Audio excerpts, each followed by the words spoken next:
আজকের কবিতা শামিয়ানা। প্রখ্যাত শিশু ও কিশোর সাহিত্যিক সুনির্মল বসু রচিত এই কবিতা। তিনি 1902 খ্রিস্টাব্দে বিহারের গিরিডিতে জন্মগ্রহণ করেন। প্রবাসী পত্রিকায় তার প্রথম কবিতা প্রকাশিত হয়।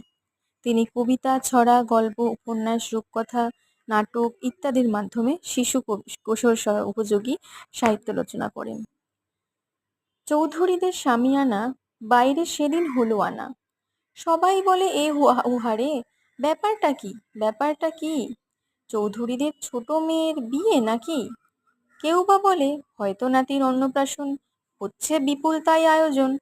বললে কেহ ফিসফিসিয়ে মিহিন সুরে, চৌধুরীদের মেজু ছেলে হয়তো আজই আসছে ফিরে বিদেশ ঘুরে। কৌতূহলে স্কুলের ছেলে জুটল সবাই দলে দলে, এ উহারে ডেকে বলে যাত্রা হবে রাত্রে আজই, আসতে হবে সন্ধেবেলা। আশেপাশে জমলো বহু লোকের মেলা, হাটের লোকে ঘাটের মাঝে স্টেশনের যতেক কুলি, কাজ কর্ম সকল ভুলি সবাই হলো সেথায় জড়ো। যতেক জোয়ান ছোট বড় সবার মুখে এক একই কথা, হদ্দ ভেবে সবাই হলো ভেবে সারা। ভিড়ের মাঝে দাঁড়িয়েছিল পাড়ার প্রাচীন দিনবুড়ো। নিতাই এসে বললে তারে, ব্যাপার কি হে বুঝছো খুড়ো? বললে আরো হেসে নেতাই, অনেক দিনের পরে এবার পড়বে পেটে মন্ডা মিঠাই।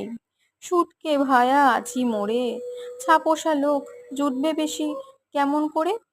ওদিকেতে লাগায় বাজি গদাই এবং পাড়ার হেবো, বললে যে ঠিক বলবে তারে 5 টাকা ইনাম দেব। গদাই বলে, চৌধুরী বউ ভাঙবে ব্রত রাত্রে আজি। বললে হেবো, মানতে আমি একটুও তা নই রাজি। আসবে আজি জমিদারের জামাই, ভিড়ের থেকে চেঁচিয়ে বলে রামাই। এমন সময় তোর তড়িয়ে সিঁড়ি বেয়ে এক্কেবারে চৌধুরীদের নায়েব মশাই নেমে এলেন বাইরে দাঁড়ে।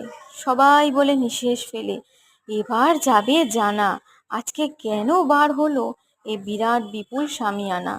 সাহস করে এগিয়ে তখন বললে গাঁয়ের নন্দ গোসাই, শামিয়ানা বাইরে কেন, ব্যাপারটা কি নায়েব মশাই? কাষ্ঠ হেসে যষ্টি ঠুকে বললে তখন নায়েব মশাই, তুই ধরেছে শামিয়ানায়, বাইরে রোদে দিয়েছি তাই। নমস্কার। কবিতা ভালো লেগে থাকলে চ্যানেলটিকে সাবস্ক্রাইব করবেন এবং কমেন্টে জানাবেন আপনাদের পছন্দের কবিতা।